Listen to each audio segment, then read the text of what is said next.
Hello guys, Chris here and welcome back to another video. This one, my friends, I'm gonna be testing the GeForce RTX 4090 in Cyberpunk 2077. I'm sorry, okay? It's just the habit, you know? So this one is the Founders Edition model of the card. We're running it with the latest Nvidia drivers and I'm not overclocking it. You can see all of its specs here in Tech Power-Up's GPU-Z. By the way, somebody called me stupid or an idiot or whatever it was in one of these videos because this is running at 1.1, but there's only a 1.1 there because there's nothing 3D on screen, okay? If there is, as you can see, it goes up to 4.0, so... yeah, well, who's the stupid now, huh? Finally, over on the left, we're pairing it with a Ryzen 7 5800X 3D and 32GB of RAM, and let's get right into it, shall we? Oh, also, if you're not seeing the frame generation stuff and DLSS 3.0 here in Cyberpunk yet with your 4090, it's because it's not out yet. I'm actually utilizing a press review build of the game. Let's go over the settings now. We're starting this off at 4K resolution using the Ultra Settings preset, no DLSS at the moment or FSR, and I'm gonna disable motion blur right here. That's the only change I'm gonna do to the preset. Ray tracing is also disabled, and over on the gameplay tab, these are the settings. Crowd density is on high. That's the only one that matters, basically. All right, and we are here. Let's start counting our FPS, and right away, you can see that it actually does drop from 60 frames per second, guys, into the 50s, even into the 40s at times. What the hell? Oh, what is happening? I'm so confused. First of all, I don't know if you noticed it, but there was another truck falling from the bridge, and then the other thing happened with my car. It's just a weird game, you know? Cyberbug after all. Not even 30 seconds into it, and we're already seeing a couple of bugs. Very interesting.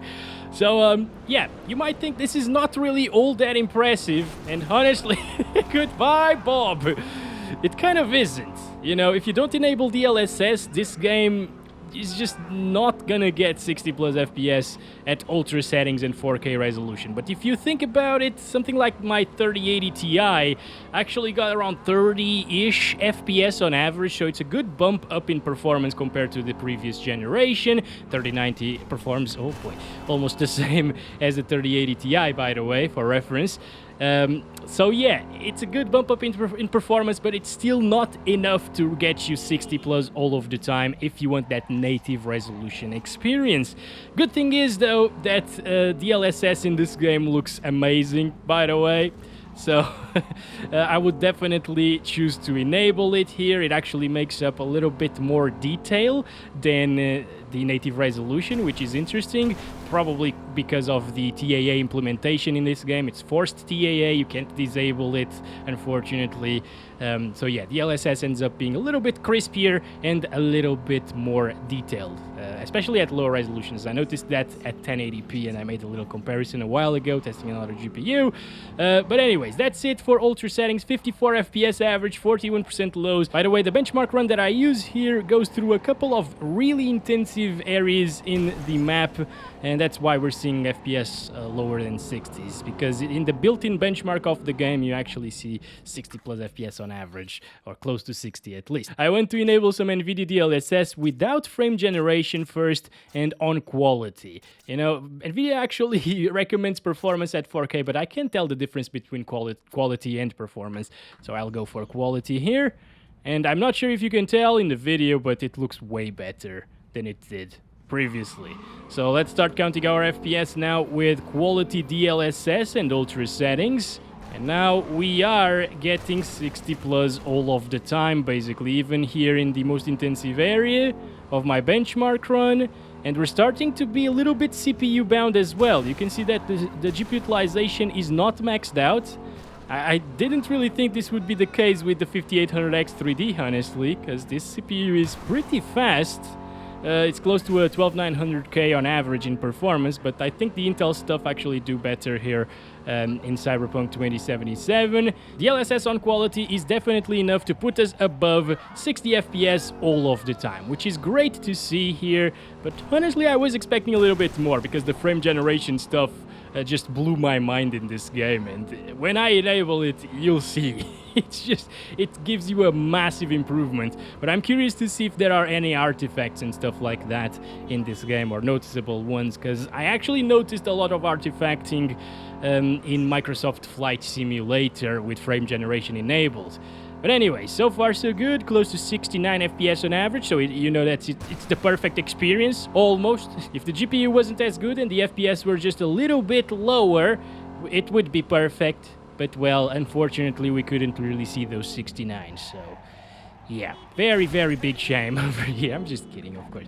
It's 60 plus all of the time. 1% lows are at 48. Not sure why, because I didn't really see it dropping. But let's go ahead and enable the star of the show. This is a huge selling point to the 40 series, as I said in my full review. And it shows right here. Look at this. It is crazy. It is absolutely insane, the FPS boost that you get just by enabling that.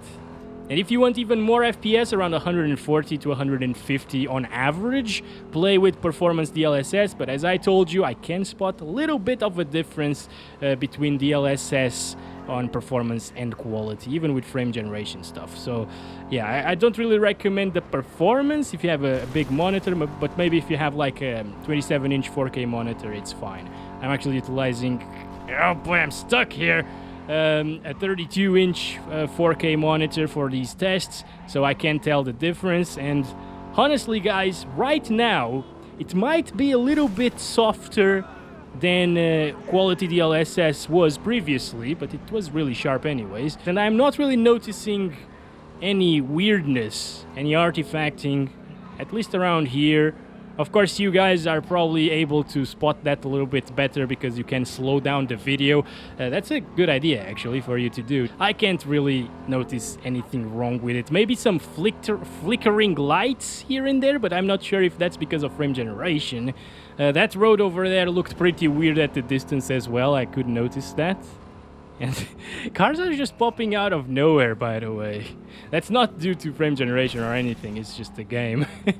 Oh yeah, so it's a good idea to see like text and stuff like that. You can notice a little bit more weirdness around text sometimes.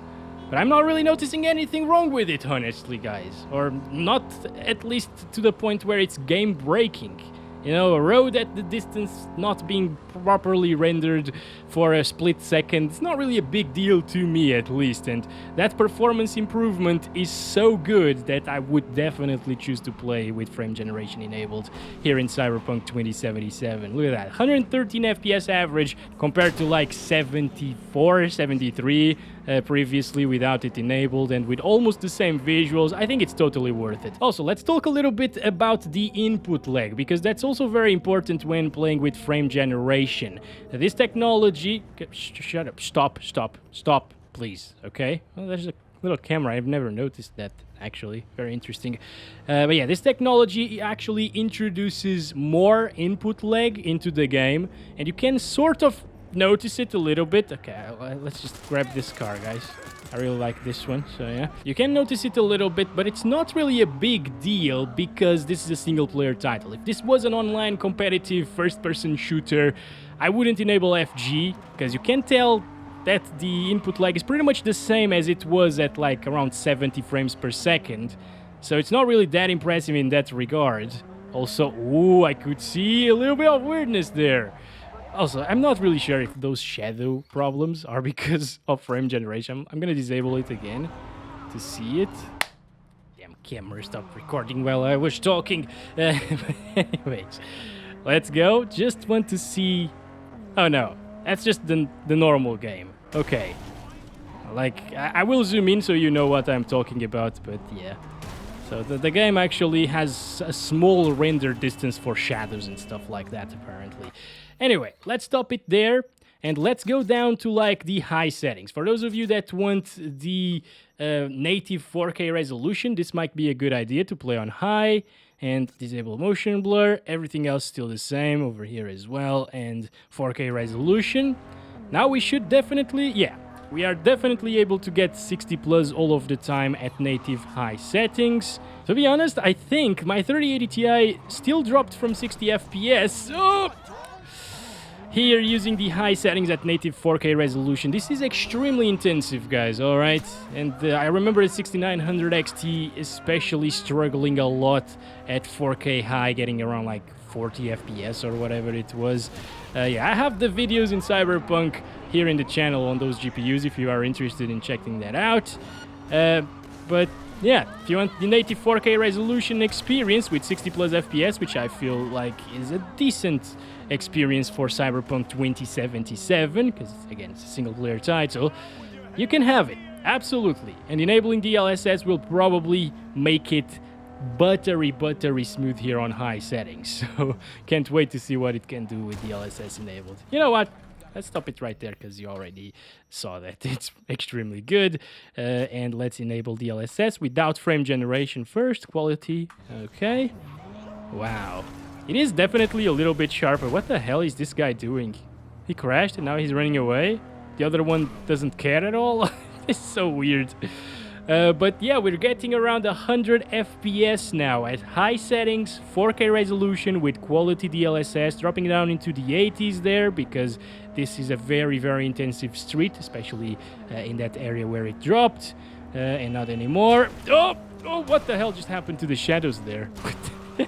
This game, man, it's so weird at times. But yeah, you can see that now it is a sort of high refresh rate experience, not super high refresh, you know, but you can definitely tell the difference in smoothness in a high refresh rate panel comparing 107 FPS to like 70 frames per second. So this is very good indeed. Almost 69 FPS, 1% lows. Gotta love that, but it's still not there, so gotta hate that. Yes, please give me those 69 game. Come on. Oh, 64, are you serious? What a shame. But yeah, guys, I myself would probably choose to play at ultra settings with frame generation enabled and quality DLSS as well. I feel like that's the ultimate experience here with this GPU. Maybe even with ray tracing. Actually, guys, let's do Psycho here. So this is actually maxed. You know, let's max this out completely. This is it, okay? It's not the ultra settings preset, because I've already tested that in the full review of the GPU. If you want to check that out, it's in the channel, but I want to see what it can do with truly maxed out settings. Even with those settings on Psycho, it's not really that different from the ultra settings preset, guys. So you actually can max it out absolutely fine. It's going to be a similar experience on ultra, because I have actually seen kind of around these FPS with the ultra settings preset as well, and native resolution. Ray tracing ultra, actually, not ultra settings preset.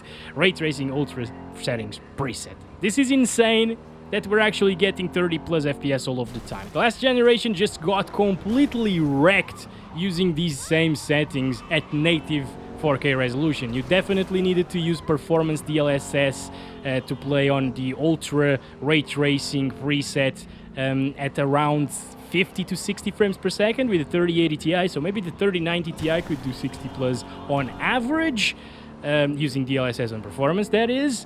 But this one can actually do 30 plus all of the time, even at native res. I was expecting a little bit better considering the beast that this thing is, but then you gotta remember that this is Cyberpunk using ray tracing. It's no easy game to run. It's probably the most intensive game and ray tracing implementation in a game out there, aside from like the Unreal 5 engine stuff and so on.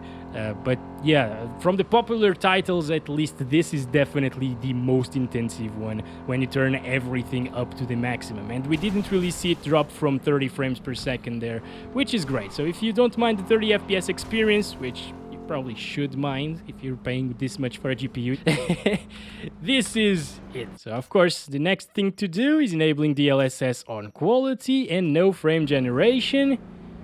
Oh yes! It makes such a huge difference, dude, DLSS here. Holy crap! I didn't think that we'd go from 30 plus FPS to 60 plus FPS. Maybe it's still gonna drop, probably. But we're kind of seeing the GPU utilization not being maxed out once again. So maybe the CPU is being taxed so much as well that it is actually the limiting factor of performance with ray tracing, because ray tracing is also CPU intensive. It's not only GPU intensive, and that's exactly what we're seeing here. Goodbye, Bob. Don't rub me. Who the heck said that? Why? It was Bob, wasn't it? Go around the roundabout for a little bit. Yep, not seeing maxed out GPU utilization, so this is definitely a CPU bottleneck at this time. And I actually saw a lot of comments saying, how can it be a CPU bottleneck if the CPU is not maxed out? Well, most games can't really utilize all of the cores on these high core count CPUs. It's not really a very high core count CPU, it's just an 8-core 16-thread CPU, but yeah, you can see that it's only utilizing 30 to 40% of it, which is kind of weird, honestly, because sometimes I've seen Cyberpunk using like 60% of this. But here with ray tracing, something is working differently, and it's a little bit more intensive for sure on the CPU. So even the 5800X 3D can't really get super high FPS with ray tracing. So, of course, DLSS frame generation comes to the rescue, right? We will enable that on DLSS quality, and as you can see, it makes an insane difference. This is night and day right here. The visuals look, again, a little bit softer, but you can actually increase the sharpness if you want of DLSS, you know. I actually increased it to 0.25. I feel like it looks pretty good like this, but it was a little bit sharper without the frame generation for sure. Anyways, 90s. We went from like 50 to 60 to 90s. Basically, we're doubling our FPS. That's what's happening here with frame generation. It's introducing an AI-generated frame in between of the normally rendered frames. I mean, I can see a little bit of shimmering at times at the distance, but you know what? This is 4K anyways. It looks extremely good. And I'm running this again on a 32-inch monitor. It looks extremely good to me. A lot of people don't like DLSS. That's absolutely fine. If you don't like it, you already know that you should play on high settings in 4K for 60 plus FPS. But I do feel like this is the ultimate experience here for the 4090. Quality DLSS, frame generation enabled, ray tracing on maximum, basically maxed out settings in the game, 100 FPS, and not dropping. And I'm not sure if you're noticing, but that frame time, as I was saying, why did it stutter? Like, as soon as I try to say that the game is not stuttering whatsoever and it's buttery smooth, we get a spike like that. I don't understand. It's so weird. It's the only one that I've seen so far, actually. I think I saw I think I saw Jack over here. Is that Jack? Oh my god! Jack has been here the entire time. I only noticed him now. What? Are you kidding me? This is amazing. Ah, lovely stuff. Is there an actual live Jack in this game, by the way? I would like to see that. I don't know. What animals are there in Cyberpunk, aside from Bob? Bob is an animal. Everybody knows that. The bugs. Oh, this is a nice car right there. Wait a second. Again, I really do feel like you should play this game like this. At least give it a shot, you know. YouTube compression will probably wreck some of the quality anyways, and it's not going to be as pretty as I am seeing it right now. But if you have a GPU like this... Jesus, what the hell am I hearing? People are just crashing everywhere. If you have a GPU like this, you gotta try this, man. Okay? Because we just went from 30... to 40 frames per second on average, maybe like 42 or something like that, to 100 with a minor visual fidelity decrease. That's just completely absurd. It's ridiculous. It shouldn't be like this, but it is. That's it for 4K resolution testing, guys. I'm gonna go ahead and play a little bit at 8K just for fun. Let's disable DLSS first. So you can see it here, okay? It's definitely at 8K. I'm just gonna resize that. Yeah, these are the same maxed out settings, which we're getting 30 to 40-ish FPS at 4K, but now we're at 7680 by 4320, okay? This is gonna be insanely intensive. I'm actually thinking that it might crash. Once again, I gotta mention this, because a lot of people don't know it, and it's probably the first time for a lot of people watching my videos, but 8K is actually 4 times 4K resolution. I know it's only double the vertical resolution from 2160p to 4320p, but the actual pixel count is 4 times 4K. This is 32 or 33 million pixels, where 4K is 8.3 million pixels or something like that. So it's insanely intensive, it's maxing out our VRAM completely at this point, and the game is obviously completely unplayable like this. I believe my 3080 Ti actually crashed after a while of setting these settings, maybe after like 5 seconds or so. And it's understandable, right? Because it uses so much VRAM. We actually need like a 48GB GPU to play this game without 1 FPS. So you definitely need some DLSS here in this game. Frame generation is off for at the moment, and let's do performance DLSS at 8K. Wow, that is insane. We went to the 30s. Okay, now the VRAM is definitely not maxed out, so we can have a somewhat decent experience, especially compared to what we saw previously, right? This is all right. Oh boy. Okay, it's all good, it's all good. Damn, that's looking amazing, actually. And you know what? I actually get this a lot. People don't believe that I can tell the difference between 4K and 8K in a 4K monitor, because I am using a 4K monitor and I'm utilizing the SR to play at 8K. Goodbye, Bob, once again. Yeah, this time he actually died. You can actually tell the difference. If you don't believe me, and even if you have a 1080p monitor, go to your Nvidia control panel. Jesus, what the hell? Can't even say an entire sentence without a bug happening in this game. It's so weird. Go into the Nvidia control panel, manage 3D settings, enable Nvidia DSR on 4 times, get to a game, set the resolution to 4 times your native resolution, in terms of pixel count, again, and tell me, it looks better, doesn't it? On a 1080p monitor, it doesn't look as good, by the way, because the pixel density of 1080p isn't really that high, but from what I've seen on a 4K monitor, and I turned the sharpness of the DSR to 3%, by the way, it does look more impressive at 8K, and I can definitely tell the difference. It's not as beautiful as it would be on a native 8K monitor, yes, but you can tell the difference on a 4K panel. So I'm quite surprised that this managed 30 FPS on average here, because, again, 8K is massive. We got a little stutter once again there, in the same spot as I did previously when I was talking about the smoothness. Interesting. Yeah, this is just amazing. Ultra performance, I think, is a little bit too low here at 8K, and you start seeing some shimmering. I thought it would look worse than this. It looks really good, honestly. What the hell? Alright, use ultra performance DLSS if you're playing at 8K. And ray tracing, because this looks very impressive still. In some areas you can see some shimmering. Yeah, basically on moving things, it might be a little bit more shimmery than previously. It is, definitely, but it's hard to notice. Surprisingly hard to notice. What the hell? And we're getting 50 FPS instead of 30 now. What is happening, people? They're just crazy in this game. Very impressive visuals and very impressive results still. Not gonna lie, I was expecting less after seeing performance DLSS. Finally, at 8K performance, back to performance, DLSS frame generation is on, everything is still the same. Okay, it's a little bit better. Remember, we were seeing like 30-ish FPS, some drops into the 20s at times at 8K using these settings, but that frame time is kind of terrible. It's very interesting, and once again, moving the camera around, it's smoother than 30 FPS, that's for sure, but not a lot smoother because of that frame time.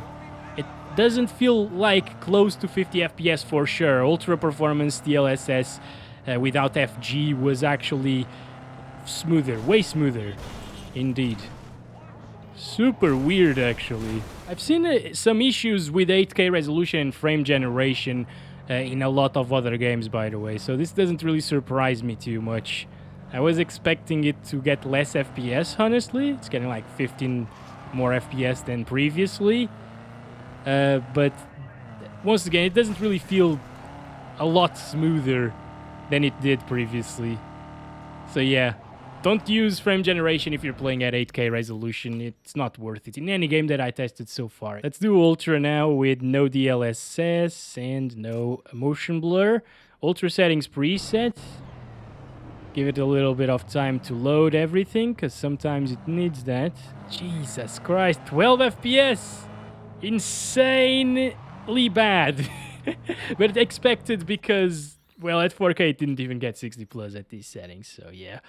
Now the thing is, if we enable DLSS here at performance. Once again, this looks incredible on performance at 8K, so I don't really recommend anything above that.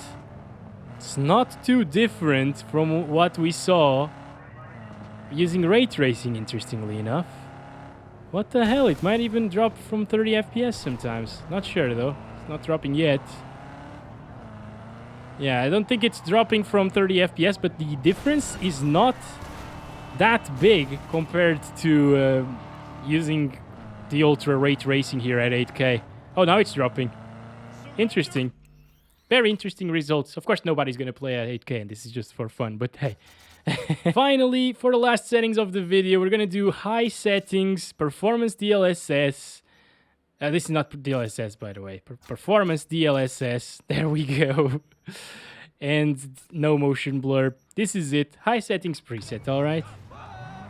And now it's getting close to 60 frames per second, but it's not quite there yet. I mean, if you want that 8K experience, the closest that you can get to 60 FPS, this might be it. Maybe even ultra performance. It looked decent previously, so let's try that out. Yeah. Yeah, it definitely gets more than 60 right now. Yeah, I guess if you have a... Ooh. However, in vegetation, to be fair, there's not a lot of vegetation in this game, but you can notice that the DLSS is not really that impressive, on ultra performance at least, even at 8K. But hey, this is what it takes for it to achieve 60 plus FPS with pretty good visuals and 8K resolutions. Not 8K anymore, really, because it's ultra performance DLSS. And I don't know if the 60 plus FPS is worth it, because if you're playing at 8K, you really want those sweet visuals and super crispy image without shimmering whatsoever, and I can see a little bit of shimmering here with ultra performance. So it's up to you, of course. If you are playing at 8K, let me know down in the comments, by the way, if anybody watching will be playing this game at 8K with this card. I wouldn't, because I think 4K is where it's at. It's perfect resolution for the RTX 4090, but 8K is definitely possible if you use DLSS. So that's been it, my friends. Thank you very much for watching this video. I know it has been a really big one, but hopefully it was still informative and enjoyable to watch. And I'll catch you in the next one very soon. Love you all. Bye-bye.